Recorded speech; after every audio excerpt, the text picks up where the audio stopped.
Man lazimal istighfar, siapa yang banyak beristighfar, Allah berikan 4. Ja'alallahu lahu min kulli dhiqin makhraja, segala kesempitannya dilapangkan Allah, sempit hatinya dilapangkan Allah, sempit dadanya dilapangkan Allah.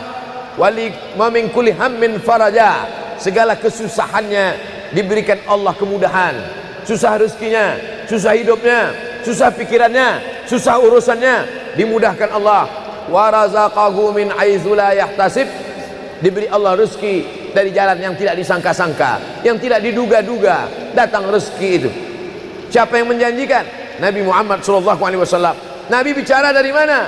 Wa ma yantiqu 'anil hawa in huwa illa wahyun yuha. Dia bicara bukan mengikuti hawa nafsunya, melainkan dari wahyu yang dibawa oleh Jibril dari Allah Subhanahu wa taala. Memperbanyak istighfar. Yang keempat, wa ma kana Allahu mu'adzibahum wa hum yastaghfirun. Allah tidak akan menurunkan azab wa hum yastaghfirun selama mereka mampu beristighfar. Oleh sebab itu, kenapa tsunami tidak datang? Kenapa gunung tidak meletus? Kenapa air yang dari laut tidak naik ke darat? Kenapa tidak terjadi gempa bumi? Masih ada di Sidrap yang beristighfar. Masih ada orang yang bangun malam salat sunat taubat menjelang subuh. Wabil ashari yastaghfirun, menjelang azan subuh, di waktu sahur dia memperbanyak istighfar. Sependek-pendeknya astaghfirullah, agak panjang astaghfirullahalazim, lebih panjang astaghfirullahalazim alladzi la ilaha illa huwal hayyul qayyum wa atubu ilaih. Yang lebih afdal sayyidul istighfar, Allahumma anta rabbi la ilaha illa anta khalaqtani wa ana 'abduka wa ana 'ala 'ahdika wa wa'dika mastata'tu a'udzu bika min syarri ma sana'tu abu'u laka bi ni'matika 'alayya wa abu'u bi dhanbi faghfirli fa innahu la yaghfiru dzunuba illa anta. Dibaca dia setelah subuh, dijaga Allah sampai zuhur. Dibaca setelah zuhur, dipelihara sampai asar. Dibaca selepas asar, dijaga sampai maghrib. Dibaca sehabis maghrib, dijaga sampai isya. Dibaca habis isya, dijaga sampai subuh. Allahumma anta rabbi la ilaha illa anta khalaqtani wa ana 'abduka, aku hambamu, wa ana 'ala ahdika, aku dalam perjanjian denganmu, wa wa'dika, aku dalam MOU denganmu, mastata'tu, sesuai kemampuanmu. Abu ulaka bi ni'matika alayya, aku datang menghadapmu dengan nikmatmu, nikmat mata, nikmat telinga, nikmat otak, nikmat hati, nikmat buah pinggang, nikmat kaki, nikmat tangan.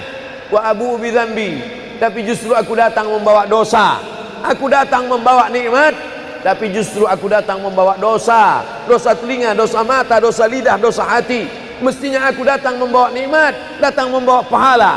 Wa abu bi dzambi, tapi justru aku datang membawa dosa. Tapi aku yakin dan percaya, fa innahu la yaghfiru dzunuba illa anta, tak ada yang bisa mengampunkan segala dosa kecuali engkau.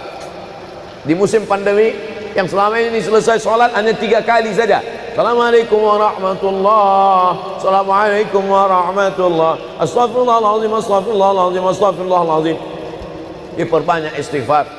Wallahi, kata Nabi Muhammad SAW, Nabi bersumpah, wallahi demi Allah, inilah astaghfiru ila rabbi wa atubu ilaih, aku beristighfar kepada Allah, aku bertaubat kepada Allah mi'ata marrah, 100 kali sehari semalam.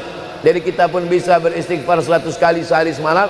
Kalau kita hitung jari kita ini sendinya ada 20, 1, 2, 3, 4, 5, 6, 7, 8, 9, 10, 11, 12, 13, 14, 15, 16, 17, 18, 19, 20. 20 sendi. Habis sholat kita isi 20 istighfar, habis subuh 20, habis zuhur 20, habis asar 20, habis maghrib 20, habis isya 20, ditambah doa 20, ditambah tahajud 20, ditambah witir 20, ditambah bangun tidur malam 20. Hanya sekali putaran tulang-tulang sendi. Kata Nabi, likulli sulama minkum sedekah, setiap tulang-tulang sendi ini mesti ada sedekahnya.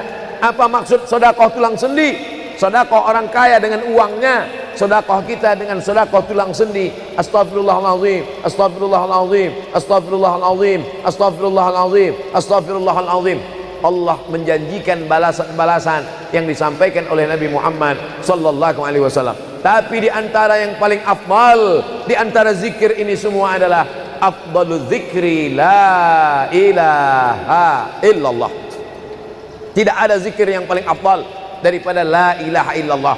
Maka kita baca la ilaha illallah, la ilaha illallah, la ilaha illallah, ditutup dengan kalimatu haqqin 'alaiha nahya, dengan itu kita hidup, wa 'alaiha namutu, dengan itu kita mati, wa bi'anu ba'su, dengan itu kita akan dibangkitkan di padang mahsyar. Hidupnya dengan la ilaha illallah, matinya dengan la ilaha illallah. Kenapa disebut hidupnya dengan la ilaha illallah? Karena waktu awal hidupnya ayahnya mengazankan ke telinganya, asyhadu an la ilaha illallah.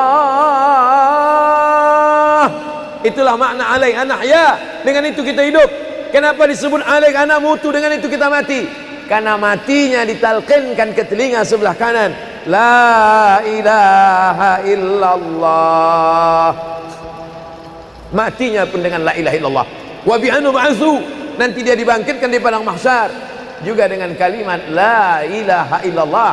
Tapi jangan lupa, orang yang hanya berkata la ilaha illallah tidak diakui Islamnya. Orang yang hanya berkata la ilaha illallah tidak diterima amalnya sebelum dia sepasang dengan Muhammadur Rasulullah. Oleh sebab itu maka solawat, apalagi hari ini hari Jumat, Sayyidul Ayyam, kata Nabi, perbanyaklah solawat pada hari Jumat. Allahumma salli ala Sayyidina Muhammad wa ala ali Sayyidina Muhammad. Allahumma salli ala Sayyidina Muhammad wa ala ali Sayyidina Muhammad. Allahumma salli ala Sayyidina Muhammad wa ala ali Sayyidina Muhammad. Khusus pada hari Jumat. Hari yang lain kita berselawat, tapi pada hari Jumat maka kita perbanyak solawat, solawat, solawat, solawat. Inna salatakum ma'rudatun alayya. Solawat kamu dari rumah kamu, dari tempat kamu bersolawat. Solawat orang sidrap dibawa ke Masjid Nabawi. Salawat orang sidrap dibawa ke makam Nabi. Allahumma salli ala Sayyidina Muhammad dari Masjid Agung Sidrap dibawa ke Masjid Nabawi di kota Al-Madinah Al-Munawwarah. Lalu kemudian sahabat bertanya, kaifa salatuna ma'rudatun alaika wa qad arimta? Bagaimana salawat kami dibawa ke makammu padahal engkau sudah mati, meninggal dunia? Bukankah orang yang mati itu tidak hidup? Bukankah orang mati itu dimakan cacing tanah? Apa jawab Nabi? Innallaha harramal arda ajsadal anbiya. Allah mengharamkan tanah memakan jasad para nabi. Jadi sahabat Nabi itu rasional. Sahabat Nabi itu berpikir. Sahabat Nabi itu bukan hanya diam. Sahabat Nabi itu bukan hanya nerima saja. Sahabat Nabi itu bertanya, bagaimana mungkin salawat kami bisa dibawa ke makammu padahal kau sudah mati dimakan cacing tanah? Nabi menjawab, innallaha harramal arda ajsadal anbiya. Allah mengharamkan tanah memakan jasad para nabi. Hari Jumat, pagi Jumat, petang Jumat, malam Jumat, memperbanyak salawat lebih daripada hari biasanya. Allahumma salli ala Sayyidina Muhammad wa ala ali Sayyidina Muhammad. Membaca surat Al-Kahfi. Man qara'a surat Al-Kahfi yaumal jumu'ati. Siapa yang membaca surat Al-Kahfi hari Jumat, pagi Jumat, siang Jumat, sore Jumat, malam Jumat, adha'a lahu min nur. Allah berikan dia cahaya, pencerahan, terang pandangannya, terang matanya, terang pikirannya, terang hatinya. Kalau sudah gelap, kita suntuk. Makanya anak kecil tidak boleh mati lampu. Kalau ada anak kecil malam mati lampu, nafasnya bisa sesak. Kenapa sesak? Sempit dadanya. Itu maknanya kalau Allah kasih kita terang cahaya karena membaca surat Al-Kahfi hari Jumat. Tapi jangan sampai menyuruh orang baca surat Al-Kahfi, ternyata yang ceramah ini belum baca surat Al-Kahfi. Bacalah surat Al-Kahfi. Ustaz sudah baca? Oh, saya ngajak aja. Enggak. Sebelum ceramah saya baca dulu. Malam Jumat, tadi malam. Habis sholat tahajud, duduk, baca surat Yasin, baca surat Al-Kahfi. Supaya waktu menyampaikannya plong. Karena kalau kita hanya menyuruh saja tidak mengamalkannya, terasa di dalam hati. Bacalah surat Al-Kahfi. Pembohong. Oleh sebab itu saya mengajak, tapi saya sudah baca duluan. Man qara'a surat Yasin lailatal Jum'ah. Siapa yang membaca surat Yasin malam, tidak hanya malam Jumat. Man qara'a Yasin fi lailatin, tak ada disebut malam Jumat. Siapa yang baca surat Yasin pada suatu malam, malam Senin, malam Selasa, malam Rabu, malam Kamis, malam Ahad, malam Jumat, ghufira lahu, asbaha maghfuran lah. Waktu subuh dia sudah diampunkan Allah. Adapun surat Al-Kahfi tadi malam, malam Jumat, pagi Jumat, siang Jumat, sore Jumat, sampai nanti sebelum matahari tenggelam. Dan dari sholat asar sampai matahari tenggelam, waktu mustajab untuk berdoa, didoakan segala kebaikan-kebaikan. Sayyidul Ayyam, induk dari segala hari. Berapa banyak orang amat sangat ingin hidup di hari ini, tapi meninggal kemarin sore. Berapa banyak amat sangat ingin hidup di bulan ini, tapi sudah didahului oleh ajal, janji kepada Allah Subhanahu wa ta'ala. Jangan ada sedetik pun waktu yang sia-sia, yang kosong hampa, tanpa kita isi dengan amal kepada Allah Subhanahu wa ta'ala. Man shalla alayya salatan, siapa yang bersolawat satu kali, sallallahu alaihi biha asyra, Allah balas 10 kebaikan. Huttan anhu asyara sayiat, ditutupi 10 kesalahan. Wa rufi'at lahu asyara darajat, dinaikkan 10 darajat tingkatan kemuliaan. Satu kali salawat 10 dosa diampunkan, 10 kebaikan pahala dituliskan, 10 darajat kemuliaan diangkat, dinaikkan di hadapan Allah Subhanahu wa ta'ala. Oleh sebab itu maka hari ini kita perbanyak solawat, pertemuan solawat, berjumpa dengan orang bersolawat. Dan kita memang melakukan tradisi-tradisi itu. Ketika ada orang mau menikah bersolawat, anaknya akikah bersolawat, acara walimah bersolawat, khotib khutbah Jumat kalau tidak bersolawat batal Jumatnya. Orang yang sedang sholat kalau dia tidak bersolawat, menurut mazhab Syafi'i batal sholatnya. Orang yang berdoa kalau tidak bersolawat, doanya tergantung tidak dikabulkan Allah. Majlis kita kalau tidak ada selawat, maka majlis itu berubah menjadi majlis antanajifah, majlis mangkai, majlis busuk, majlis berbau. Oleh sebab itu tidak ada cara lain menolak ini semua adalah dengan cara bersolawat, solawat dan solawat. Itu poin yang ketiga. Poin yang keempat, di antara menjauhkan kita dari bala ini, tolak bala ini adalah shadaqatus sirri tadfa'u mitatas su'. Sodakoh menolak bala, mati su'ul khotimah. Makanya dulu kita ada istilah sodakoh tolak bala, sodakoh menolak musibah, sodakoh menolak bencana, sodakoh menolak wabah. Oleh sebab itu maka yang selama ini biasa bersedekah kepada anak yatim, biasanya menyambut Ramadan, jangan lagi tunggu bulan Ramadan, datangi rumah anak yatim, makan mereka, sembako beras mereka, masukkan ke dalam karung 10 kilo, gula sekilo, minyak sekilo, susu saset, ikan sarden, masukkan, berikan. Ini dengan niat menolak segala musibah, segala bencana, segala wabah. Orang-orang yang mati itu kalau dia ditanya Allah Subhanahu wa ta'ala, hai mayit, hai orang yang mati, seandainya ku kasih kau hidup lagi, mau apa tidak? Mereka amat sangat ingin hidup. Apa kata mereka? Kami ingin hidup. Laula akhartani ila ajalin qarib, kasihlah kami hidup ya Allah qarib, sebentar, sekejap, semenit, sedetik saja. Kalau aku kasih kau hidup, kau mau apa? Kata Allah. Mereka menjawab, dalam Al-Quran diceritakan, laula akhartani ila ajalin qarib, kalau kau kasih aku hidup walaupun sedetik saja, fa as-saddaqa, aku mau bersedekah ya Allah. Kenapa orang mati itu tidak berkata, kasih aku hidup sedetik saja, aku mau haji dan umrah? Tidak ada.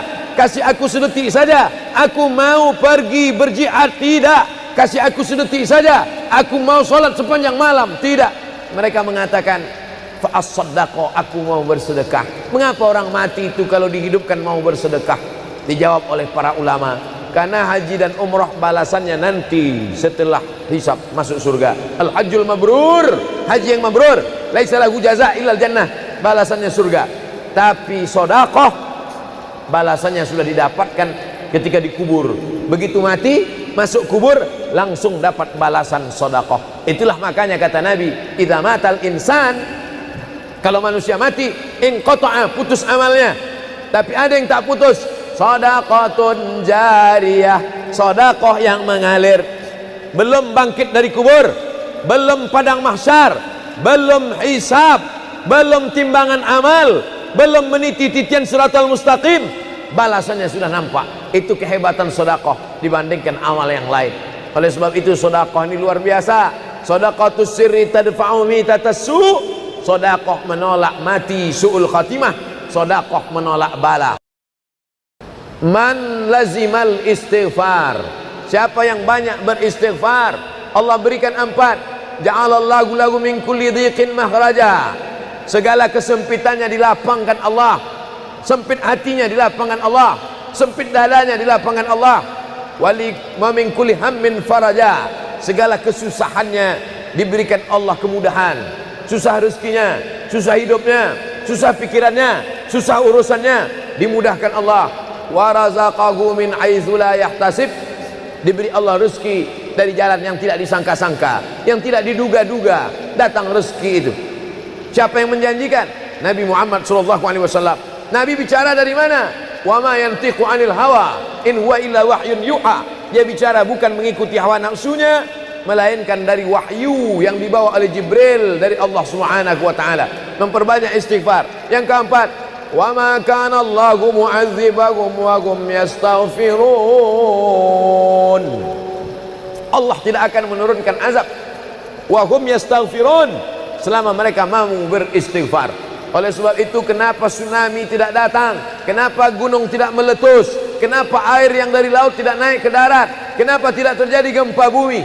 Masih ada di Sidrap yang beristighfar. Masih ada orang yang bangun malam salat sunat taubat menjelang subuh. Wabil ashari yastaghfirun, menjelang azan subuh, di waktu sahur dia memperbanyak istighfar. Sependek-pendeknya astaghfirullah, agak panjang astaghfirullahalazim, lebih panjang astaghfirullahalazim alladzi la ilaha illa huwal hayyul qayyum wa atubu ilaih. Yang lebih afdal sayyidul istighfar, Allahumma anta rabbi la ilaha illa anta khalaqtani wa ana 'abduka wa ana 'ala 'ahdika wa wa'dika mastata'tu a'udzu bika min syarri ma sana'tu abu'u laka bi ni'matika 'alayya wa abu'u bi dhanbi faghfirli fa innahu la yaghfiru dzunuba illa anta. Dibaca dia setelah subuh, dijaga Allah sampai zuhur. Dibaca setelah zuhur, dipelihara sampai asar. Dibaca selepas asar, dijaga sampai maghrib. Dibaca sehabis maghrib, dijaga sampai isya. Dibaca habis isya, dijaga sampai subuh. Allahumma anta rabbi la ilaha illa anta khalaqtani wa ana 'abduka, aku hambamu, wa ana 'ala ahdika, aku dalam perjanjian denganmu, wa wa'dika, aku dalam MOU denganmu, mastata'tu, sesuai kemampuanmu. Abu ulaka bi ni'matika alayya, aku datang menghadapmu dengan nikmatmu, nikmat mata, nikmat telinga, nikmat otak, nikmat hati, nikmat buah pinggang, nikmat kaki, nikmat tangan. Wa abu bi dzambi, tapi justru aku datang membawa dosa. Aku datang membawa nikmat, tapi justru aku datang membawa dosa. Dosa telinga, dosa mata, dosa lidah, dosa hati. Mestinya aku datang membawa nikmat, datang membawa pahala. Wa abu bi dzambi, tapi justru aku datang membawa dosa. Tapi aku yakin dan percaya, fa innahu la yaghfiru dzunuba illa anta, tak ada yang bisa mengampunkan segala dosa kecuali engkau. Di musim pandemi yang selama ini selesai sholat hanya 3 kali saja. Assalamualaikum warahmatullahi, Assalamualaikum warahmatullahi, Astaghfirullahaladzim, Astaghfirullahaladzim, Astaghfirullahaladzim. Diperbanyak istighfar. Wallahi, kata Nabi Muhammad SAW, Nabi bersumpah, wallahi demi Allah, inilah astaghfiru ila rabbi wa atubu ilaih, aku beristighfar kepada Allah, aku bertaubat kepada Allah mi'ata marrah, 100 kali sehari semalam. Jadi kita pun bisa beristighfar 100 kali sehari semalam. Kalau kita hitung jari kita ini sendinya ada 20, 1, 2, 3, 4, 5, 6, 7, 8, 9, 10, 11, 12, 13, 14, 15, 16, 17, 18, 19, 20. 20 sendi. Habis sholat kita isi 20 istighfar, habis subuh 20, habis zuhur 20, habis asar 20, habis maghrib 20, habis isya 20, ditambah doa 20, ditambah tahajud 20, ditambah witir 20, ditambah bangun tidur malam 20. Hanya sekali putaran tulang-tulang sendi. Kata Nabi, likulli sulama minkum sedekah, setiap tulang-tulang sendi ini mesti ada sedekahnya. Apa maksud sedekah tulang sendi? Sedekah orang kaya dengan uangnya, sedekah kita dengan sedekah tulang sendi. Astaghfirullahalazim, astaghfirullahalazim, astaghfirullahalazim, astaghfirullahalazim, astaghfirullahalazim. Allah menjanjikan balasan-balasan yang disampaikan oleh Nabi Muhammad sallallahu alaihi wasallam. Tapi di antara yang paling afdal di antara zikir ini semua adalah afdalu dzikri la ilaha illallah. Tidak ada zikir yang paling afdal daripada la ilaha illallah. Maka kita baca la ilaha illallah, la ilaha illallah, la ilaha illallah, ditutup dengan kalimatu haqqin 'alaiha nahya, dengan itu kita hidup, wa 'alaiha namutu, dengan itu kita mati, wa bi'anu ba'su, dengan itu kita akan dibangkitkan di padang mahsyar. Hidupnya dengan la ilaha illallah, matinya dengan la ilaha illallah. Kenapa disebut hidupnya dengan la ilaha illallah? Karena waktu awal hidupnya ayahnya mengazankan ke telinganya, asyhadu an la ilaha illallah. Itulah makna alaiha nahya, dengan itu kita hidup. Kenapa disebut alaiha namutu, dengan itu kita mati? Karena matinya ditalqinkan ke telinga sebelah kanan, la ilaha illallah. Matinya pun dengan la ilaha illallah.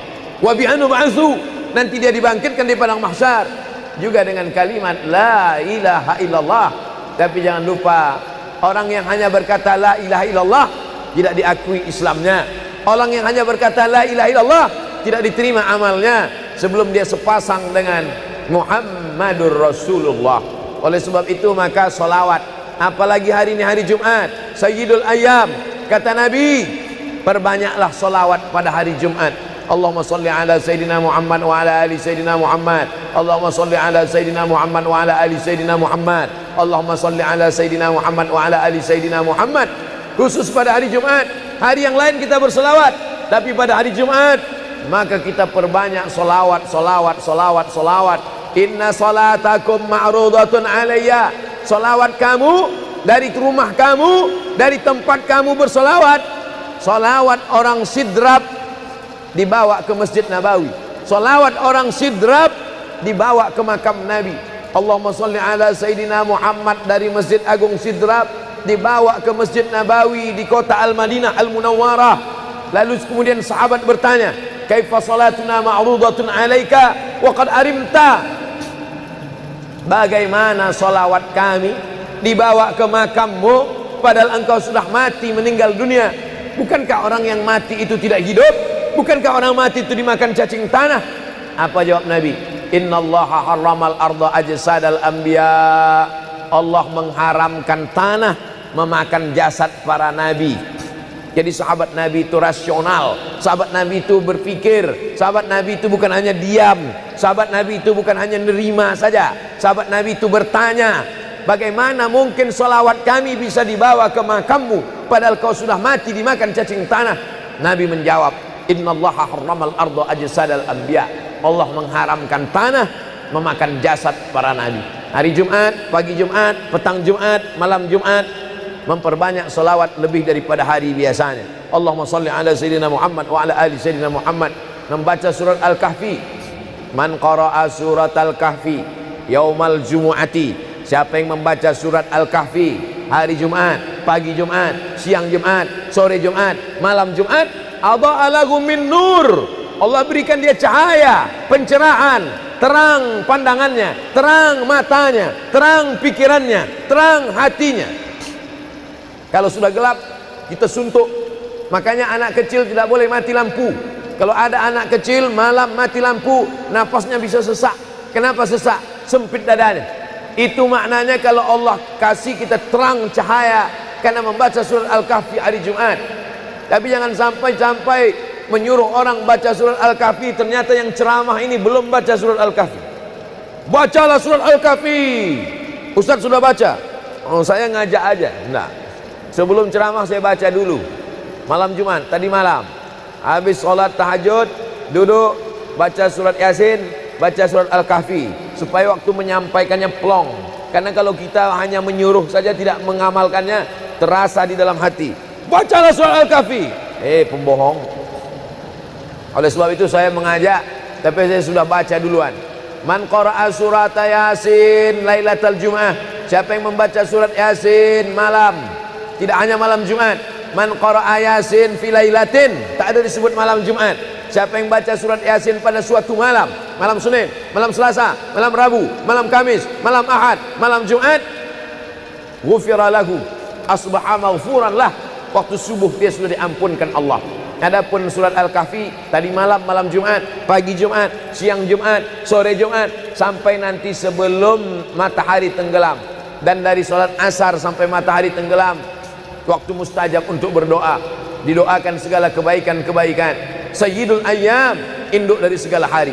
Berapa banyak orang amat sangat ingin hidup di hari ini, tapi meninggal kemarin sore. Berapa banyak amat sangat ingin hidup di bulan ini, tapi sudah didahului oleh ajal, janji kepada Allah Subhanahu wa taala. Jangan ada sedetik pun waktu yang sia-sia, yang kosong hampa, tanpa kita isi dengan amal kepada Allah Subhanahu wa taala. Man shalla alayya salatan, siapa yang bersolawat satu kali, sallallahu alaihi biha asyra, Allah balas 10 kebaikan. Huttan anhu asyara sayiat, ditutupi 10 kesalahan. Wa rufi'at lahu asyara darajat, dinaikkan 10 darajat tingkatan kemuliaan. Satu kali salawat 10 dosa diampunkan, 10 kebaikan pahala dituliskan, 10 derajat kemuliaan diangkat, dinaikkan di hadapan Allah Subhanahu wa taala. Oleh sebab itu maka hari ini kita perbanyak solawat, pertemuan solawat, berjumpa dengan orang bersolawat. Dan kita memang melakukan tradisi-tradisi itu. Ketika ada orang mau menikah bersolawat, anaknya akikah bersolawat, acara walimah bersolawat, khotib khutbah Jumat kalau tidak bersolawat batal Jumatnya. Orang yang sedang sholat kalau dia tidak bersolawat, menurut mazhab Syafi'i batal sholatnya. Orang yang berdoa kalau tidak bersolawat, doanya tergantung tidak dikabulkan Allah. Majlis kita kalau tidak ada solawat, maka majlis itu berubah menjadi majlis antanajifah, majlis mangkai, majlis busuk, majlis berbau. Oleh sebab itu tidak ada cara lain menolak ini semua adalah dengan cara bersolawat, solawat dan solawat. Itu poin yang ketiga. Poin yang keempat, di antara menjauhkan kita dari bala ini, tolak bala ini adalah shadaqatus sirri tadfa'u mitatas su'. Sodakoh menolak bala, mati su'ul khotimah. Makanya dulu kita ada istilah sodakoh tolak bala, sodakoh menolak musibah, sodakoh menolak bencana, sodakoh menolak wabah. Oleh sebab itu maka yang selama ini biasa bersedekah kepada anak yatim, biasanya menyambut Ramadan, jangan lagi tunggu bulan Ramadan, datangi rumah anak yatim, makan mereka, sembako beras mereka, masukkan ke dalam karung 10 kilo, gula sekilo, minyak sekilo, susu saset, ikan sarden, masukkan, berikan. Ini dengan niat menolak segala musibah, segala bencana, segala wabah. Orang-orang yang mati itu kalau dia ditanya Allah Subhanahu wa taala, hai mayit, hai orang yang mati, seandainya ku kasih kau hidup lagi, mau apa tidak? Mereka amat sangat ingin hidup. Apa kata mereka? Kami ingin hidup. Laula akhartani ila ajalin qarib, kasihlah kami hidup ya Allah qarib, sebentar, sekejap, semenit, sedetik saja. Kalau aku kasih kau hidup, kau mau apa? Kata Allah. Mereka menjawab, dalam Al-Quran diceritakan, laula akhartani ila ajalin qarib, kalau kau kasih aku hidup walaupun sedetik saja, fa as-saddaqa, aku mau bersedekah ya Allah. Kenapa orang mati itu tidak berkata, kasih aku hidup sedetik saja, aku mau haji dan umrah? Tidak ada. Kasih aku sedetik saja, aku mau pergi berjihad? Tidak. Kasih aku sedetik saja, aku mau sholat sepanjang malam? Tidak. Mereka mengatakan, fa'as-saddaqa, aku mau bersedekah. Mengapa orang mati itu kalau dihidupkan mau bersedekah? Dijawab oleh para ulama, karena haji dan umrah balasannya nanti setelah hisab masuk surga. Al-hajjul mabrur, haji yang mabrur, laisa lahu jaza illal jannah, balasannya surga. Tapi sedekah balasannya sudah didapatkan ketika dikubur. Begitu mati masuk kubur langsung dapat balasan sedekah. Itulah makanya kata Nabi, idza matal insan, kalau manusia mati, inqata'a, putus amalnya. Tapi ada yang tak putus, shadaqatun jariyah, sedekah yang mengalir. Belum bangkit dari kubur, belum padang mahsyar, belum hisab, belum timbangan amal, belum meniti titian siratal mustaqim, balasannya sudah nampak. Itu kehebatan sedekah dibandingkan amal yang lain. Oleh sebab itu sedekah ini luar biasa. Shadaqatus sirri tadfa'u mitatas su', sedekah menolak mati su'ul khatimah, sedekah menolak bala. Alhamdulillah, Allahumma salli ala Sayyidina Muhammad wa ala ali Sayyidina Muhammad. Kullu amrin zibalin, semua amal yang baik, walam yubda' bihamdillah, kalau tidak diawali dengan alhamdulillah, pujian kepada Allah, fahuwa aqta', maka amal itu putus. Makna putus, putus sampai di dunia saja, tak boleh dibawa sebagai bekal menghadap Allah. Maka kita ingin amal kita malam ini tidak putus, maka kita awali dengan alhamdulillahi rabbil alamin. Setiap majelis kalau tidak disebut namanya, maka majelis itu antanajifah, majelis yang busuk, majelis bau, majelis bangkai. Maka kita sebut namanya, Allahumma salli ala Sayyidina Muhammad wa ala ali Sayyidina Muhammad. Laisa minna, bukan golongan kami, kata Nabi SAW. Man lam yarham saghirana, sesiapa yang tidak sayang kepada budak anak kecil, walam ya'rif syarafa kabirina, tidak hormat kepada orang tua, maka dia tidak diperakui sebagai umat Nabi Muhammad SAW. Semua anak-anak muda-muda, belia-belia yang saya sayangi, para alim ulama, tuan-tuan guru, datuk-datuk, datin-datin, semua yang berhadir ini insyaallah dimuliakan Allah Subhanahu wa taala. Amin ya rabbal alamin. Tajuk kita malam ini 8 keutamaan orang yang bersedekah menurut Al-Qur'an dan sunnah Nabi Muhammad sallallahu alaihi wasallam. Keutamaan yang pertama, kalau orang mati itu ditanya, apakah kamu mau hidup lagi? Maka orang mati itu menjawab, tapi belum ada orang yang mati hidup lagi. Macam mana kita boleh tahu dia menjawab? Sebab diceritakan Allah dalam Al-Quran. Apa kata mereka? A'udzubillahi minasyaitonirrajim. Laula akhartani ila ajalin qarib, kalaulah kami yang sudah mati ini diberi masa lagi, ajal masa, qarib pendek, sikit, kejap. Kalaulah kami boleh dibagi masa hidup lagi walaupun sikit, walaupun kejap, apa yang ingin mereka lakukan? Fa as-saddaqa, kami ingin bersodaqah. Mereka tak ada kata, kalaulah kami boleh hidup lagi, kami ingin jihad, tak ada. Kalau boleh hidup lagi, kami ingin pergi haji, tak ada. Mereka katakan, fa as-saddaqa, kami ingin bersodaqah. Kenapa sodaqah? Kenapa bukan perang? Maka ulama membagi jawaban. Karena kalau haji itu balasannya nanti di surga. Wal hajjul mabrur laisa lahu jazaa'un illal jannah. Haji mabrur balasannya surga nanti selepas hari kiamat. Tapi kalau sedekah, balasan pahalanya diperolehi ketika di alam kubur. Itulah kenapa orang-orang yang mati itu ingin kalau hidup lagi, fa as-sadaqah, mereka ingin bersedekah. Sedekah, hampir semua kata-kata dalam bahasa Arab itu asalnya 3 huruf. Sadaqah. Sadaqah artinya benar. Sadaqallahul azim, maha benar Allah. Sadaqah artinya benar. Kalau memang benar betul iman kita, mana buktinya? Buktinya adalah dengan bersedekah. Itulah kenapa sedekah itu disebut dengan sedekah, tanda iman itu benar. Karena untuk menggerakkan lidah bercakap sangat mudah. Apa kata pepatah orang Melayu? Lidah tak bertulang, mudah saja menggerakkan. Asyhadu an la ilaha illallah wa asyhadu anna Muhammadar Rasulullah. Kalau memang benar betul cakap, mana buktinya? Buktinya adalah sedekah. Lelaki mengatakan saya cinta kepada kamu, senang saja nak mengatakan cinta, tapi apa bukti, proof, mana memang betul cinta? Maka dia mesti bagikan sedekah. Kalau yang tadi itu sedekah, kalau ini namanya sadaq.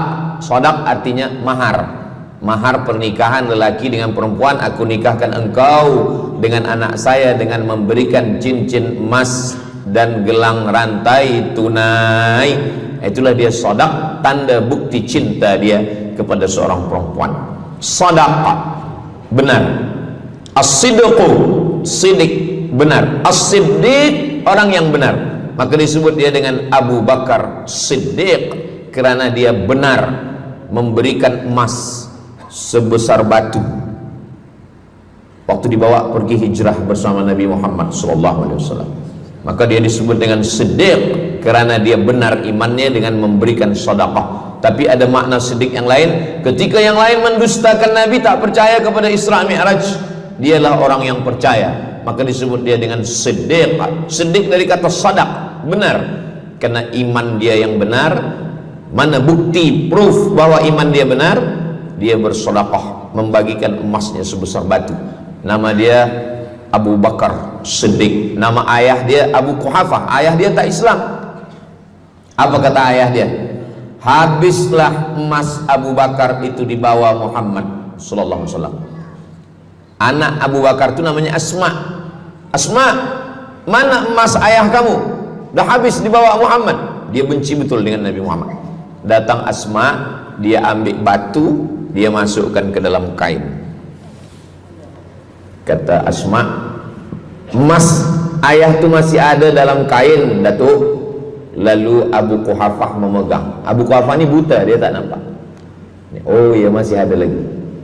Rupanya emas itu sudah dibawa hijrah bersama Rasulullah sallallahu alaihi wasallam. Makanya kata Nabi, "Lau anfaqa ahadukum mithla Uhudin zahaban." Seandainya ada di antara kamu yang boleh berwakaf emas walaupun sebesar bukit Uhud.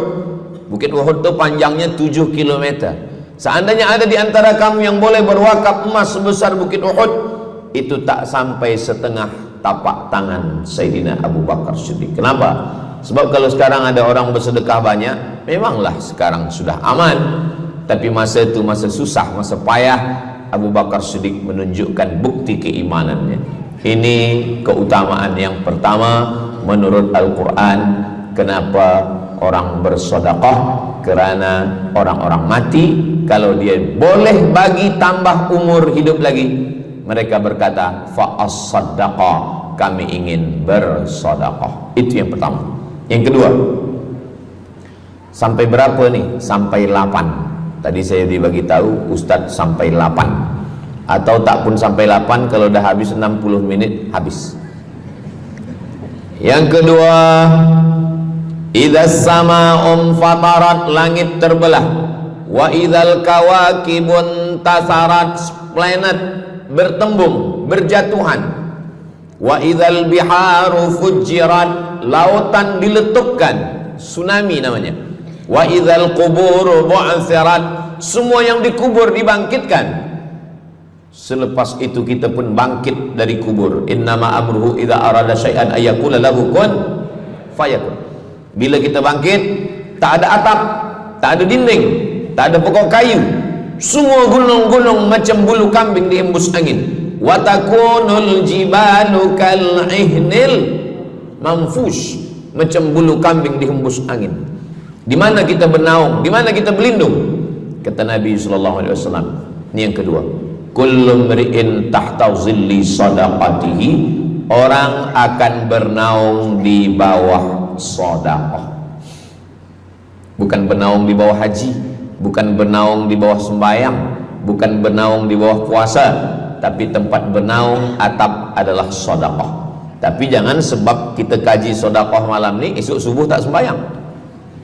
Awak tak sembahyang, kita bernaung di bawah sedekah.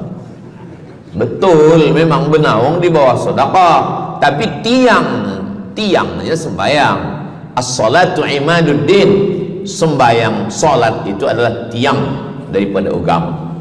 Maka tempat kita berlindung, tempat kita bernaung nanti adalah sedekah. Ada yang tenggelam kerana peluh saking panasnya, ada yang tenggelam kerana peluh sampai ke lutut, ada sampai ke pinggang, ada sampai ke leher, ada yang tenggelam habis. Tapi ada orang yang merasa sejuk, selesa. Kenapa? Kullu mri'in tahta zilli sadaqatihi, orang akan bernaung di bawah sedekah. Orang-orang yang membina masjid, macam mana mahalnya masjid, jutaan ringgit, maka ketika dia mati menghadap Allah Subhanahu wa taala, semua kepanasan, semua terik matahari sejengkal dari ubun-ubun kepala, tapi ada orang yang tahta zilli sadaqatihi, dia akan bernaung di bawah sedekah. Mudah-mudahan panjang umur, Allah bagi kita rezeki supaya kita boleh bernaung di bawah sedekah kita nanti insyaallah. Kita masa siang 12 jam, malam 12 jam, tapi di akhirat nanti 50 alfasanah, 50.000 tahun, belum tentu lagi diputuskan di pengadilan Allah Subhanahu wa taala. Datang orang menghadap Nabi Adam, wahai Adam, kami sudah kepanasan, kami tak tahan di padang mahsyar ini. Kata Nabi Adam, saya malu menghadap Allah. Dulu kata Allah, la taqraba hadhihi syajarah, jangan dekati pokok kuldi, fatakuna minaz zalimin, nanti engkau jadi orang zalim. Fa azallahuma syaitan, tapi digoda syaitan. Lalu kemudian Nabi Adam bertaubat. Doa yang paling tua doa Nabi Adam, Rabbana zalamna anfusana wa illam taghfir lana wa tarhamna lanakunanna minal khasirin. Datang mereka menghadap kepada Nabi Nuh. Cepatlah Nabi Nuh menghadap kepada Allah supaya diputuskan mahkamah ini. Kata Nabi Nuh, saya malu menghadap Allah. Anak saya Kan'an, masa saya panggil, ya bunayya, wahai anak saya Kan'an, irkam ma'ana, ayo mari naik ke atas perahu sampan ayah. Apa kata Kan'an? Sa'awi ila jabali ya'simuni minal ma, saya naik sampan, saya naik ke atas bukit, saya akan selamat. Rupa-rupanya hujan 40 hari 40 malam, tenggelam. Kita belum lagi 40 hari 40 malam, baru 2 hari buaya dah naik ke jalan. Macam mana 40 hari 40 malam? Maka saat itu, saat anaknya Kan'an akan tenggelam, apa kata Nabi Nuh? Ya Rabbi, ya Allah, inna bni min ahli, itu anakku ya Allah. Allah marah. Apa kata Allah? Innahu laisa min ahlik, dia bukan anakmu. Innahu amalun ghairu salih, karena amal dia tak baik. Nabi Nuh malu menghadap Allah. Datang mereka kepada Nabi Musa alaihissalam. Kata Nabi Musa, saya pun malu menghadap Allah kerana perbuatan Bani Israel, umat saya jahat. Mereka datang menghadap Nabi Isa. Kata Nabi Isa, saya malu menghadap Allah kerana mereka menyembah saya selepas saya meninggalkan mereka. Pada akhirnya mereka datang menghadap Sayyidina wa Maulana wa Syafi'ina Muhammad sallallahu alaihi wasallam.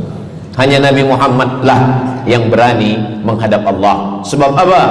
Sebab dia umatnya.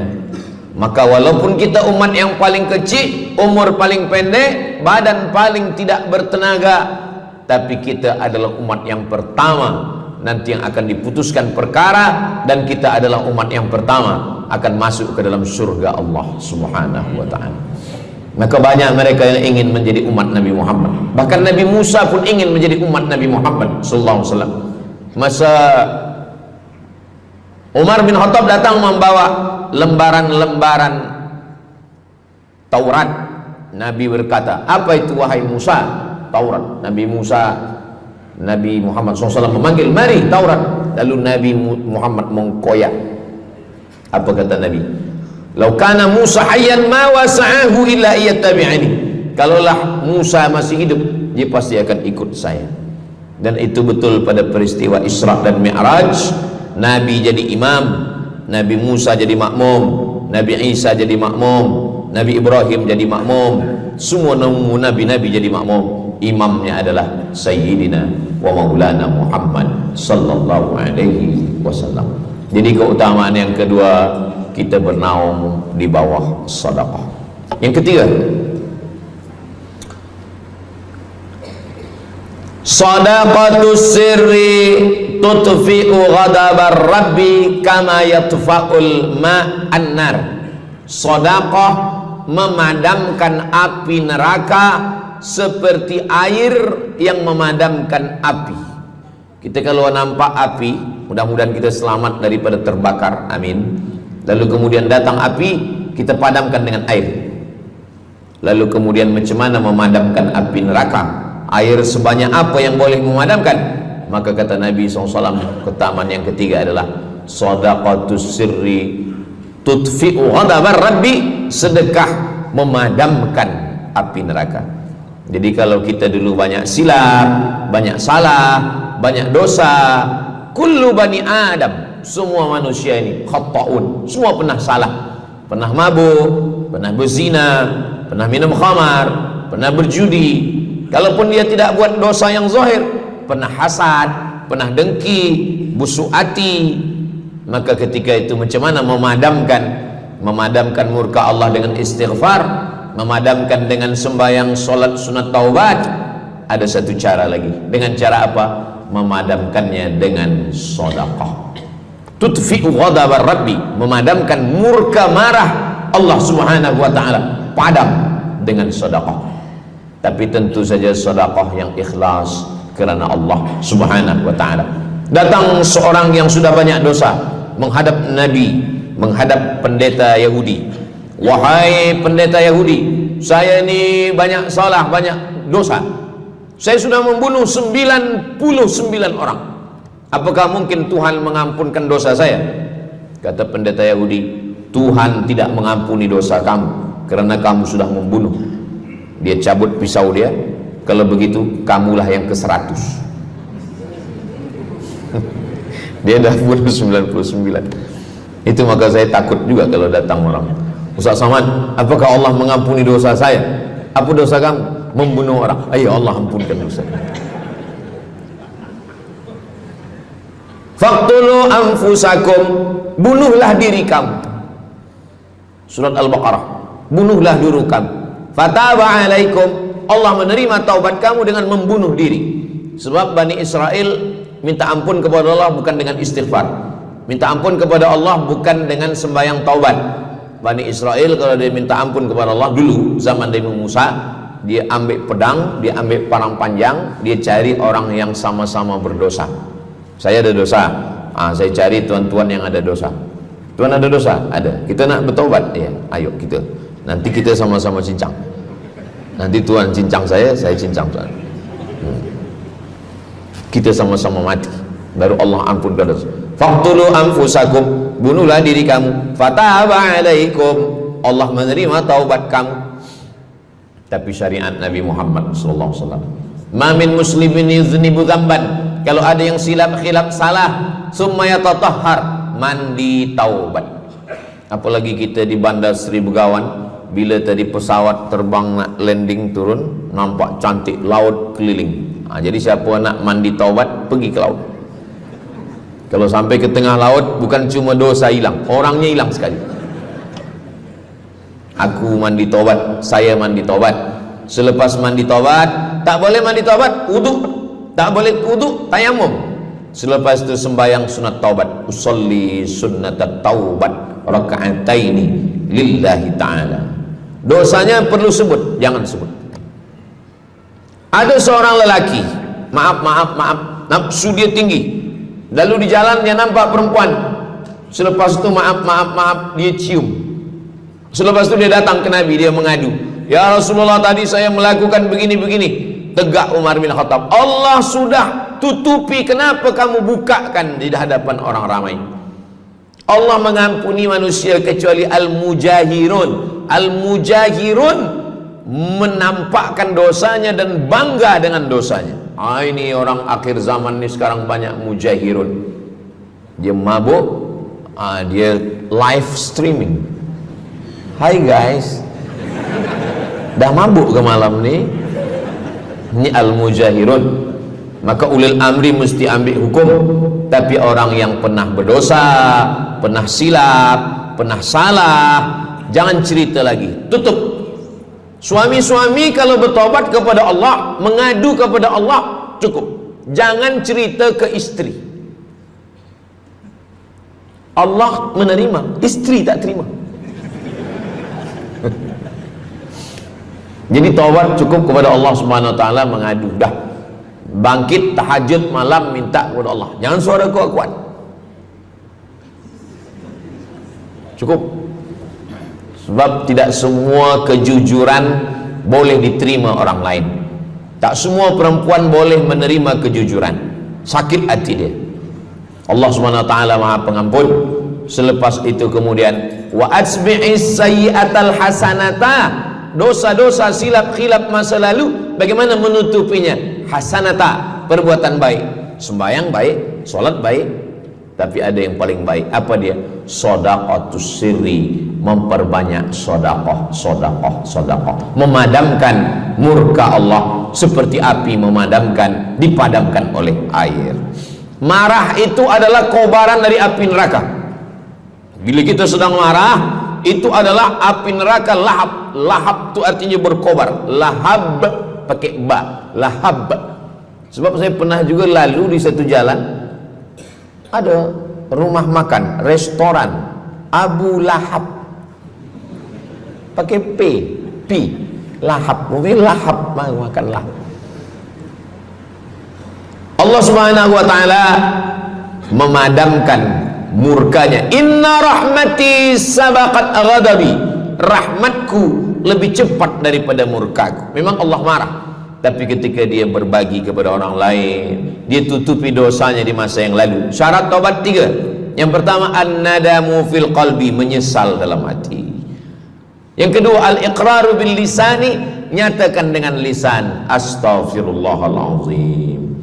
Yang ketiga, al-itmaru alla ya'uda ilaihi abadan, tekad saya tidak akan buat lagi sampai mati. Namanya taubat nasuha. Nasuha, 3 huruf. Nasoha artinya menyaring madu. Datang orang memanjat pokok kayu, dia ambil parang panjang, dia potong sarang lebah jatuh ke bawah, disaring dengan kain tipis, lalu kemudian tersangkut di atas kain. Lilinnya tersangkut, lebahnya tersangkut, anak lebah tersangkut, rantingnya tersangkut, dahannya tersangkut, maka keluarlah madu. Itu bahasa Arabnya namanya nasuha. Apa makna nasuha? Menyaring dosa-dosa sehingga yang tinggal hanya amal soleh, yang sampah-sampah tersangkut. Sekarang susah nak minum madu yang asli, banyak palsu.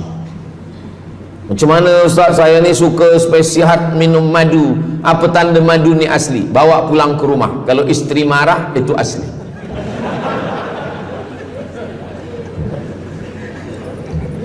Yang keempat, ini jangan diingat, lupakan. Yang keempat, apa itu keutamaan sedekah?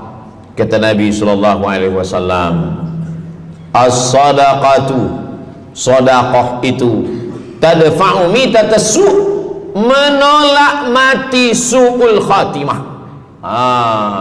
Tak ada guna amal elok baik kalau mati dalam keadaan su'ul khatimah. Kita selalu berdoa, Allahumma khtim lana bihusnil khatimah. Maka cara untuk menolak mati su'ul khatimah ini adalah dengan cara sedekah. Banyak orang mati husnul khatimah, bukan ulama, meninggal di dalam Masjidil Haram sedang pakai ihram, selepas tawaf di belakang makam Ibrahim ketika sedang sujud terakhir. Itulah mati yang paling indah. Dalam wudhu sedang sembahyang, di sujud terakhir dalam tanah haram, dalam Masjidil Haram, di belakang makam Ibrahim. Meninggal, dibawa jenazah balik. Orang datang bertanya kepada ibunya, dia masih pemuda belia, apakah dia ulama? Dia bukan ulama. Kenapa dia mulia betul? Apakah dia pernah perang ke Palestina? Tidak. 2-3 hari selepas itu datang satu perempuan membawa budak kecil. Kamu siapa? Kami adalah orang yang tiap bulan dapat kiriman beras, minyak dan makanan dari pemuda ini. Saya maaf, seorang janda, ini anak-anak saya, dan dia selalu bagikan uang dia untuk makan kan. Jadi nanti kalau ada orang meninggal, tiba-tiba selepas itu datang janda membawa anak, itu tanda husnul khatimah. Sebab dia belum nikah, dia masih lajang. Allah menunjukkan bahwa kalau engkau berbuat sedekah, maka Allah Subhanahu wa taala memberikan keutamaan husnul khatimah. Bukan setakat diselamatkan dari su'ul khatimah, tapi mendapatkan husnul khatimah. Ada seorang dari Maghribi, dari Maroko, Mesir, Libya, Tunisia, Algeria, Maghribi. Orang Maghribi ini bermimpi. Dalam mimpinya dia berjumpa dengan Nabi Muhammad SAW. Kata Nabi, engkau pergi ke Saudi Arabia, cari di kampung ini, nanti engkau jumpai seorang pemuda, sampaikan salamku kepada dia, katakan dia penghuni surga. Malam pertama mimpi, iya ke? Tidak ke? Jangan-jangan syaitan. Tak betul. Malam kedua mimpinya sama. Engkau pergi ke Saudi Arabia, datangi kampung ini, jumpai seorang pemuda namanya si fulan, bagi tahu ke dia, salamku untuk dia, sampaikan kepada dia bahwa dia penghuni surga. Nah, 2 kali. Ini udah agak kuat. Tunggu 3 kali, sampai 3 malam mimpinya sama. Akhirnya orang Maghrib ini terbang dari Casablanca sampai ke Jeddah. Dari Jeddah dia cari kampung yang disebut dalam mimpi. Sampai itu dia cari pemuda. Adakah di kampung ini seorang pemuda namanya si fulan? Betul. Dia tengok, biasa saja. Bukan ulama, bukan macam Musa Abdul Somad. Tak mungkin mimpi salah 3 kali betul-betul. Lalu disampaikan kepada dia, fulan, saya 3 malam bermimpi Rasul SAW menyampaikan salam kepada engkau. Assalamualaikum. Kata Nabi, engkau adalah penghuni surga. Dia pun terkejut. Saya bukan ulama, saya orang biasa. Apa amal kamu? Sembahyang saya biasa saja, puasa sunat saya biasa saja. Hanya saja saya tak pernah menyimpan hasad dendam, dan saya selalu membagikan uang kepada fakir miskin, anak yatim dan du'afa. Selepas mendapatkan itu dia pun menangis, dia pun bersedih karena dia merasa dia tak layak dicintai, karena dia merasa banyak silap, banyak salah. Rupanya rahmat Allah itu turun bukan kepada orang yang alim tapi sombong, bukan kepada orang yang kaya tapi takbur, tapi kepada orang yang hatinya hancur berkeping karena takut kepada Allah Subhanahu wa ta'ala. Selepas itu dia pun meninggal dalam keadaan husnul khatimah setelah mendapatkan janji dari Rasulullah sallallahu alaihi wasallam. Apa maknanya? Bahwa kalau kita tak boleh sembahyang sampai tegak lutut bengkak, kalau kita tak tergolong orang yang rajin puasa sunat berhari-hari, kalau kita bukan orang yang kuat berjihad fisabilillah, maka carilah satu pintu. Pintu itu bernama babus sedekah. Karena banyak yang sudah melaluinya dan mereka dimuliakan Allah, diselamatkan daripada su'ul khatimah. Yang ke berapa? Kelima. Saya sebetulnya ingat, saya nak cuba aja. Kalau jamaah masih ingat, itu maknanya mereka masih konsen lagi, masih sedar. Kalau dah terserah Ustaz lah nama berapa, kami pun dah nak balik ke dalam. Yang kelima, dawu mardakum bis sadaqah. Yang kelima, dawu mardakum bis sadaqah. Obati orang yang sakit di antara kamu dengan sedekah. Datang seorang lelaki yang lututnya bernanah menemui Imam Abdurrahman ibnu Mahdi. Wahai Imam Abdurrahman bin Mahdi, lutut saya ni bernanah tak sihat-sihat. Kata Imam Abdurrahman bin Mahdi, saya ingat satu hadis Rasulullah, dawu mardakum bis sadaqah. Cuba engkau cari kampung yang di kampung itu tak ada air, kamu buat perigi. Perigi, di kampung saya namanya perigi. Lalu dia pun pergi ke kampung yang tak ada air, dia galikan perigi. Selepas itu sehari, 2 hari, 3 hari, sepekan, sebulan, lutut dia sihat kering. Dia datang lagi kepada Imam Abdurrahman ibnu Mahdi. Alhamdulillah Imam Abdurrahman ibnu Mahdi, lutut saya sudah sihat. Apa hubungan lutut dengan sedekah? Rupanya setiap orang yang mengambil air untuk minum, untuk berwudu, untuk mandi, untuk memasak, selepas itu mereka berdoa, ya Allah, berikanlah kebaikan kepada orang yang sudah membagikan air ini. Ad-du'a silahul mu'min, doa senjatanya orang beriman. Kisah ini ada dalam kitab Sa'ah wa Sa'ah, Ajaib wa Taraif. Semua ada saatnya. Beberapa kisah-kisah yang ajaib diceritakan oleh Syekh Abu Amr Al-Misri dalam judul buku Sa'ah wa Sa'ah Gharaib wa Taraib.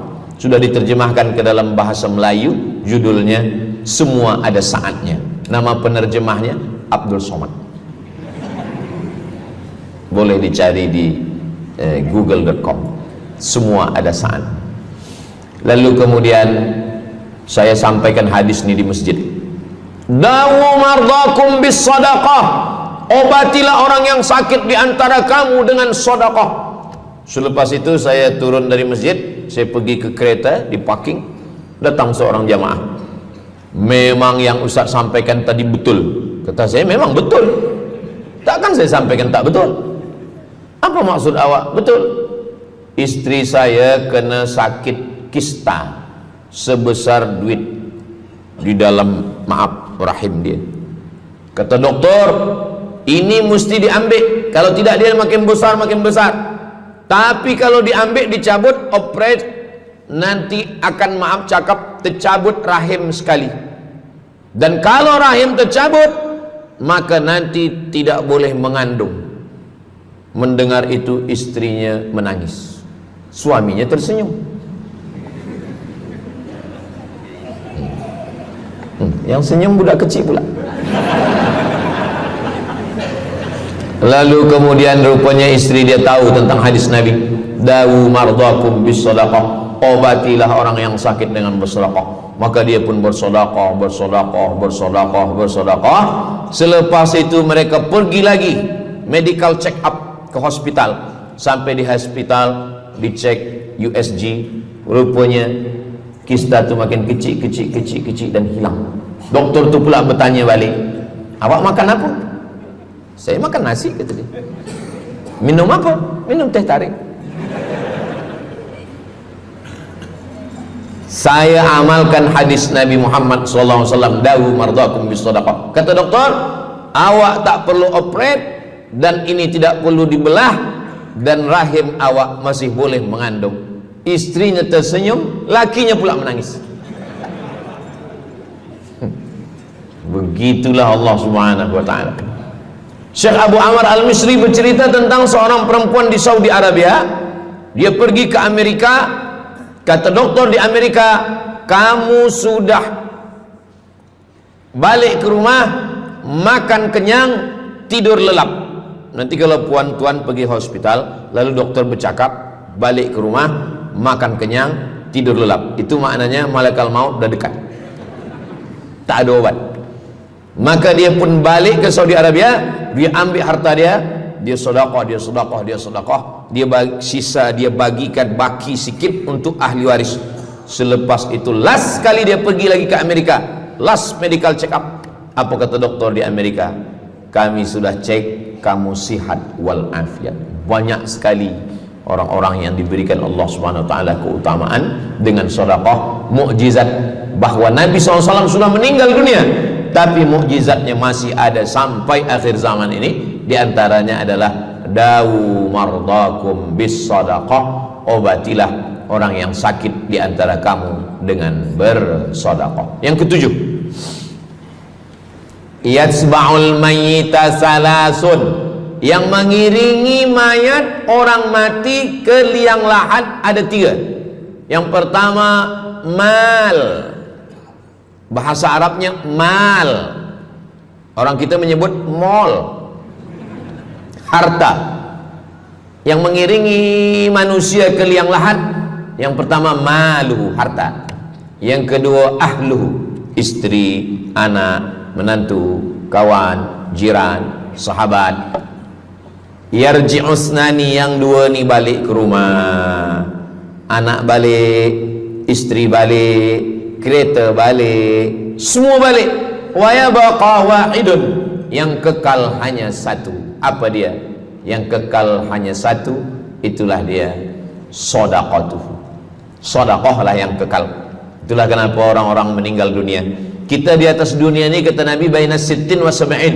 Kita hidup di atas dunia ini antara sittin, 60, sab'in, 70. 60, 70, 60, 70. Kalau umur 30, ada berjumpa jamaah umur 30 yang dia soal, dah berbini ke? Nabi ni belum. Oh. Awak dah menikah? Belum. Apa belum nikah lagi? Kejap lagi Ramadan. Takkan jaga subuh? Macam mana nak sembahyang? Macam mana nak sahur? 30. Bila 40, soalan sudah berubah. Saya ni diabetes, saya ni kolesterol, saya ni. Bila masuk 50, dah mula tanya, saya ni rabun, tak nampak lagi. Bini pun kadang tak nampak. Bini orang nampak. Bila 60, mendengar tazkirah Ustaz Somad, kunci satu, jangan tersinggung. Ada beberapa jamaah tersinggung, balik meninggal. Bukan kerana tersinggung, memang ajal dah sampai. Jadi Ustaz umur berapa? Saya lahir 18 hari bulan Mei 1977. Umur rasa 27. Umur ini bukan masalah angka, tapi masalah rasa.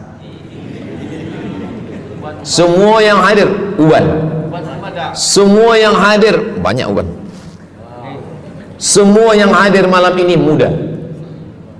Mana muda lagi Ustaz? Kami dah tua. Ini bukan orang tua, ini orang tua yang terjebak di tubuh pemuda. Ini semua pemuda-pemuda. Siapapun yang sembahyang ke masjid, siapapun yang berjamaah, maka dia muda. Siapapun yang tidur di rumah tak sembahyang, dia sudah tua. Lautan kan kuseberangi, gunung kan kudaki, masjid kulalui. Ini orang tua semua. Jadi tua dan muda itu bukan masalah usia, bukan masalah umur, tapi masalah perasaan kita. Saya kalau ditanya orang, umur Ustaz berapa? Qamariyah apa Syamsiah? Muharram Safar apa Januari Februari? Jadi masalah umur ini, insya Allah kita semua dibagi Allah kesihatan. Amin ya rabbal alamin. Yang sakit-sakit diangkat Allah penyakitnya. Amin. Jadi kata Nabi SAW, semuanya tinggal. Wa yabqa wahidun, yang tinggal hanya satu. Wa amaluhu, di antara amal adalah sedekah. Itu yang ketujuh. Nabi meninggal umur 63 tahun. Abu Bakar Siddiq 63 tahun. Imam Syafi'i lahir 150, meninggal 204. Imam Syafi'i lahir di Gaza, Palestina. Semoga Allah menolong saudara kita di Palestina. Imam Syafi'i lahir di Palestina, di Gaza 150 Hijrah. Meninggal di Fustat, Kahirah, Mesir 204. Imam Syafi'i umurnya hanya 54 tahun. 50, muda. Tapi Imam Syafi'i berada di alam barzah 204, sekarang sudah 1447, 1447 tahun. Apa maknanya? Berarti Imam Syafi'i di alam kubur sudah 1200 tahun. Soalan, lebih lama di atas tanah atau di dalam tanah? Lebih lama di alam barzah. Di alam rahim 9 bulan 10 hari. Di alam dunia 63 tahun. Kalau sampai di alam kubur menunggu hari kiamat. Imam Syafi'i sudah 1200 tahun. Tapi setiap detik, setiap menit, setiap jam, dari maghribi sampai ke Nusantara, semua orang menyebut nama Syafi'i, Syafi'i, Syafi'i, Syafi'i. Setiap kampung ada nama orang Syafi'i, setiap kawasan ada nama orang Syafi'i. Begitulah mulianya Imam Syafi'i. Kita, seandainya kita mati, berapa lama lagi kita di alam barzah? Dulu ada yang mengatakan kiamat 2012, rupanya tak jadi. Kan ada filmnya, kiamat 2012, Steven Spielberg. Tak jadi. Yas'alunaka 'anis sa'ati ayyana mursaha. Mereka bertanya kepadamu tentang hari kiamat. Qul, katakan, la ya'lamuha illa, yang tahu hanya Allah Subhanahu wa ta'ala. Pikirkan, kalau kita mati, apa yang akan mengalir? Rumah kita dijual anak kita, dibagi-bagi kepada ahli waris. Kereta kita dijual semuanya. Tapi orang yang membina masjid di Brunei Darussalam, masjid dah cantik-cantik, besar-besar, elok-elok. Tadi kami cerita tentang Muslim yang ada di Kamboja, yang ada di Vietnam, yang ada di Myanmar, kesusahan, kepayahan, yang ada di Palestin.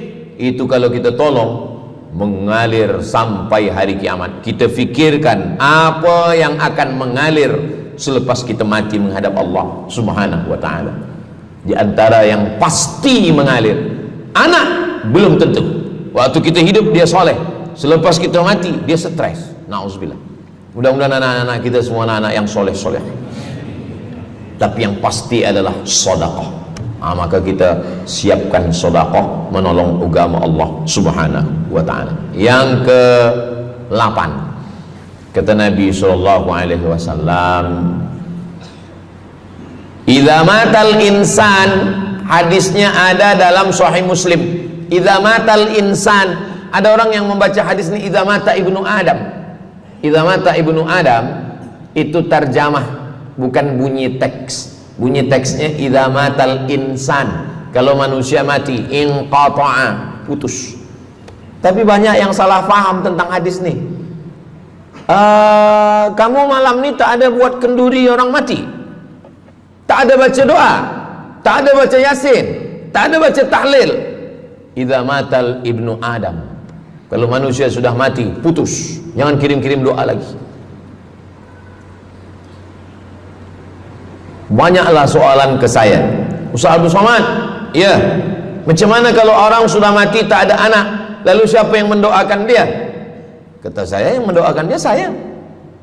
Allahumma ighfir lahu warhamhu wa'afihi wa'fu anhu. Siapa yang akan bacakan Al-Fatihah untuk dia? Saya akan bacakan Al-Fatihah. Saya tengok muka dia macam meragu, dia tak percaya Fatihah ini sampai. Siapa yang tak percaya Fatihah sampai, saya tak marah, sebab ni masalah yang gaib. Siapa yang tak percaya Yasin itu sampai, siapa yang tak percaya Fatihah itu sampai, saya tak marah. Bagi saja nama semua lengkap dengan bin. Nanti bila mati saya kirim. Bila tak sampai, cepat-cepat bagi tahu. Idza matal insan, kalau manusia mati, inqata'a amaluhu, yang putus tu amal dia, amal yang mati itu. Misal ini ada orang mati, namanya Abdul Somad. Ketika saya sebut nama lain tersinggung pula. Ada orang mati namanya Abdul Somad. Idza matal insan, kalau Abdul Somad ni mati, inqata'a amaluhu, maka yang putus tu amal dia. Amal Abdul Somad ni yang putus. Amal orang Brunei untuk Abdul Somad putus atau tak putus? Tidak putus. Datang berita, mereka tengok di Instagram Abdul Somad, Ustadz Abdul Somad Official. Bagi yang belum follow, cepat follow.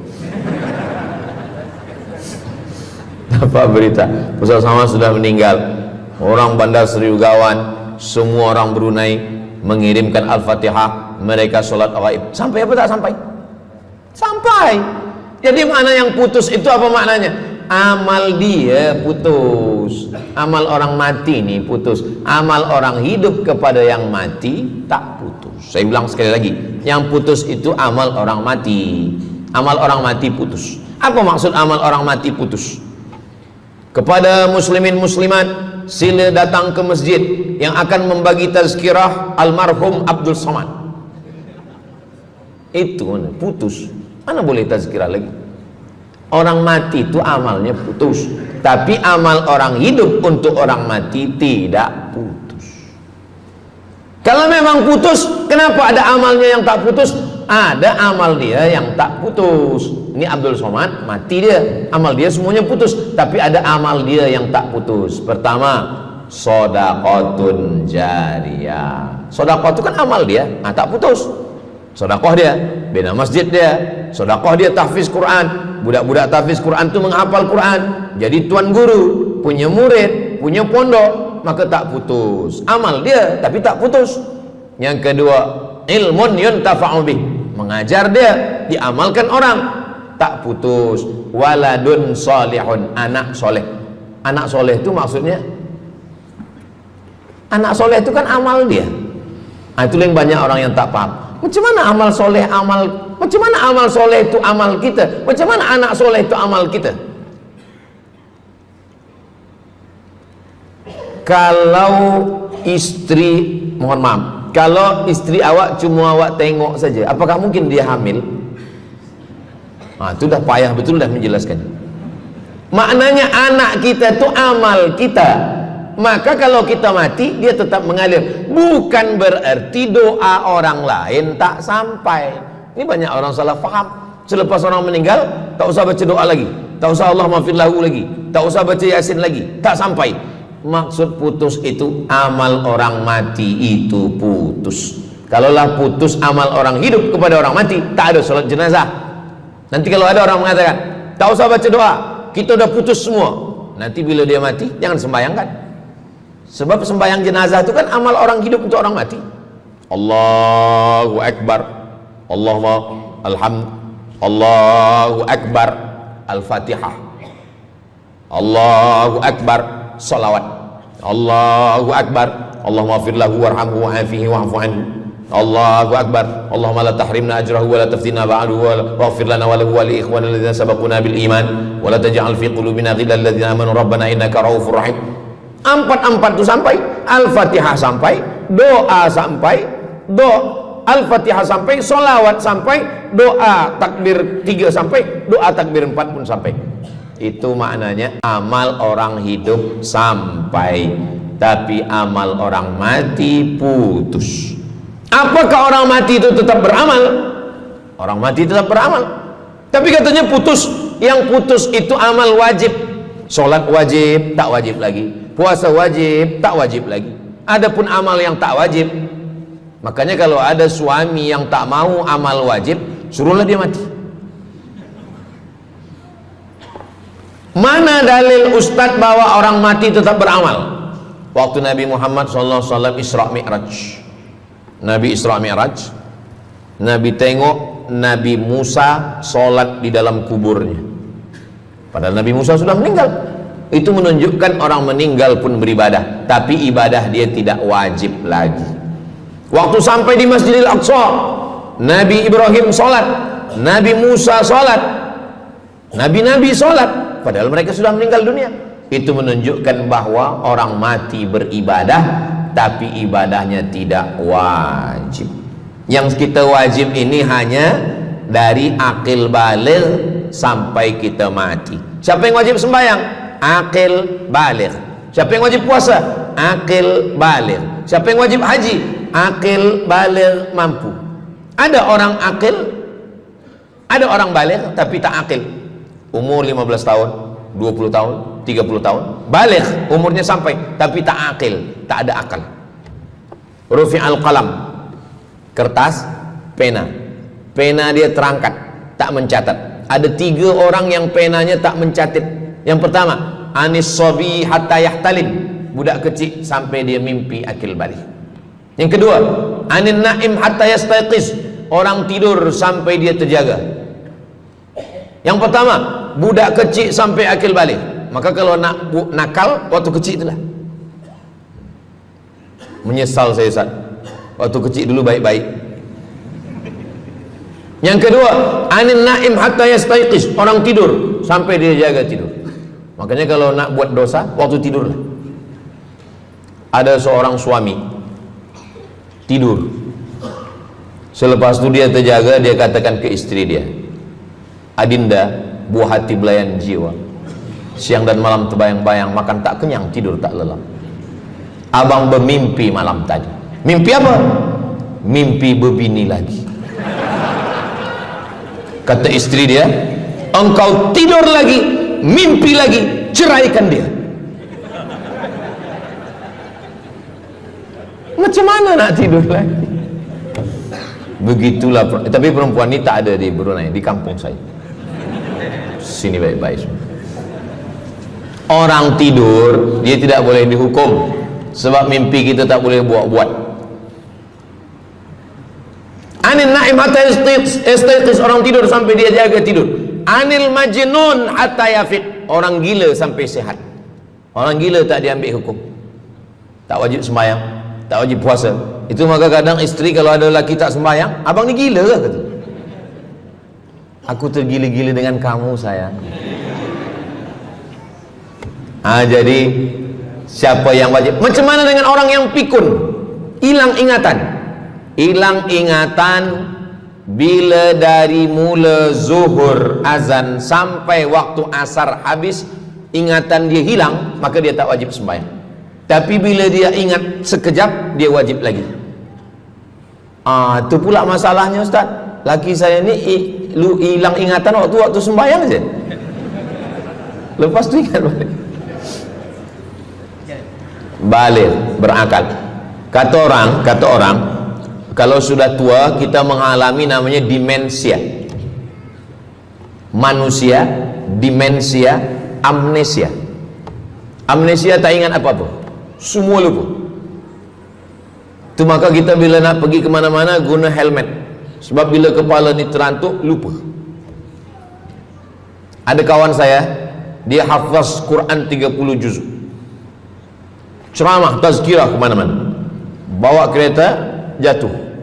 Kata dia banyak ayat-ayat yang hilang, maka aku kalau sembahyang ayat pendek-pendek.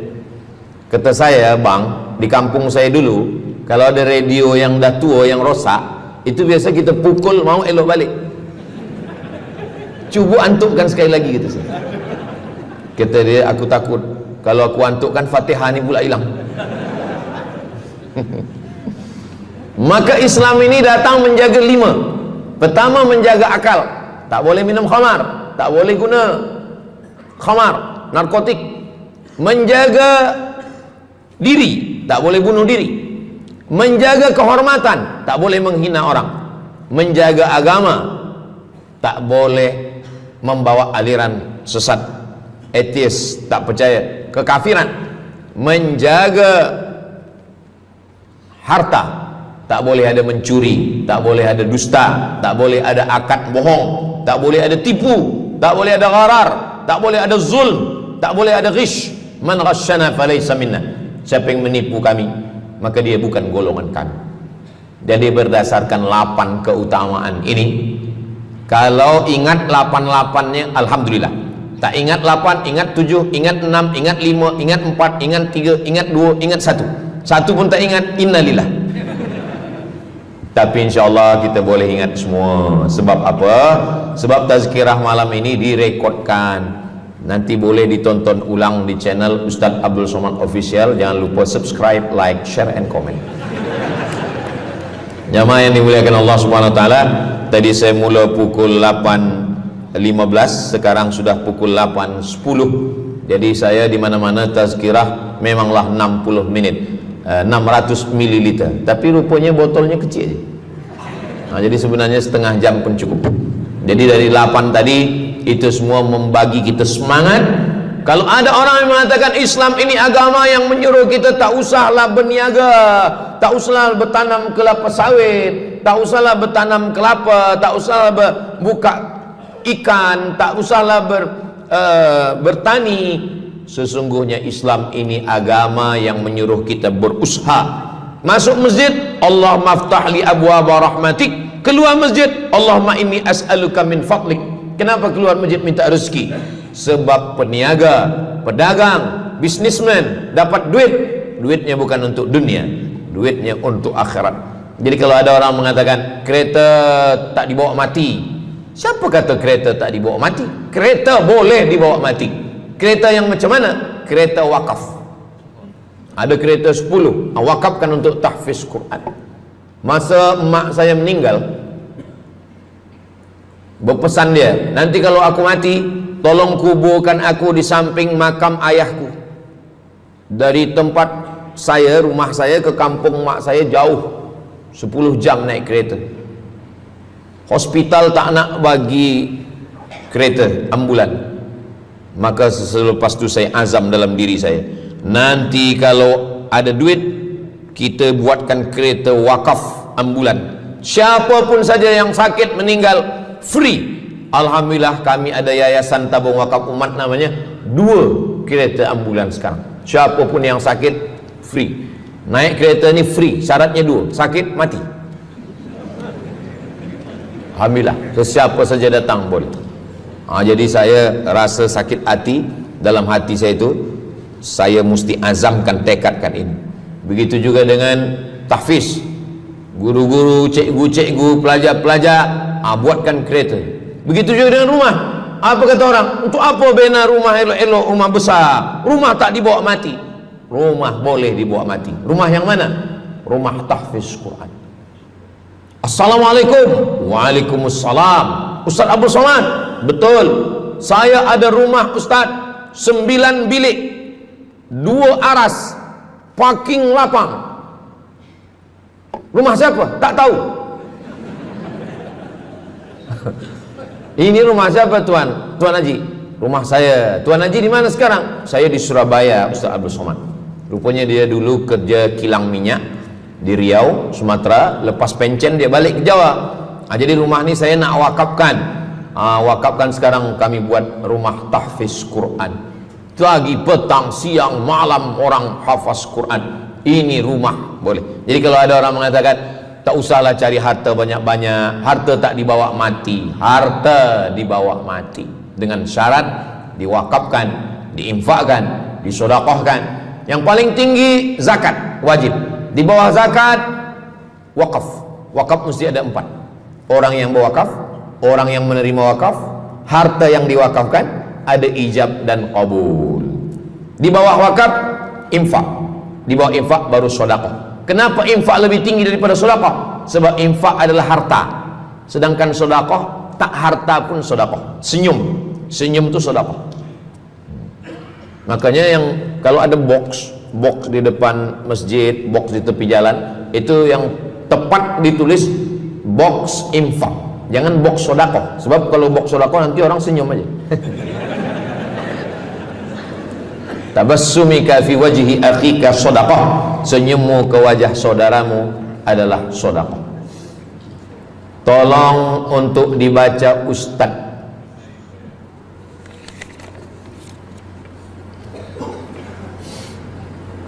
Seorang hamba yang ketika jahiliyah pernah mengambil hak orang dengan mengambil persen daripada uang infak. Setelah dia menyadari akan salahnya, dia bertaubat dan ingin mengembalikan hak tersebut. Masalahnya dia tidak mengetahui berapa dan ke siapa dibalikkan. Kalau kita termakan terpakai duit yang kita tak tahu entah punya siapa, cuba ingat-ingat. Memang kalau masalah ini kadang kita lupa memang. Coba ingat tahun berapa. Sebab duit RM1 tahun 80 dengan 2025 tak sama nilainya, sebab ada inflasi ekonomi. Jadi coba ingat, tengok dengan harga emas. Tahun 80 berapa 1 gram emas, tahun 2025 berapa. Maka dihitungnya ke emas, bukan ke dolar, tapi kepada emas. Nah, selepas kita dapat harga emas, lalu kita balikkan. Misalkan tahun 80 100 ringgit itu 3 gram. Maka yang sekarang kita tidak balikkan 100 ringgit, tapi kita balikkan sekarang 2025 dengan 3 gram emas. Berapa harga 3 gram emas? Lepas itu kita balikkan. Kalau kita tak tahu orangnya di mana, anak cucunya, ahli warisnya tak tahu, maka kita serahkan kepada masalih ammah. Masalih ammah artinya kepentingan umum. Pendidikan tahfiz Quran, sekolah, tempat anak yatim, tempat duafa fakir miskin, ke masjid boleh. Tapi kalau kita bawa duit haram, duit tak jelas, kita serahkan saja. Datang, tuan guru bagi dah. Jangan sebut pula tuan guru ni ada beberapa duit haram saya nak bagi ni. Serahkan saja. Begitu juga dengan orang yang menyimpan uang di bank yang bukan Islamic bank. Syukran, jazakumullah khair. Lalu kemudian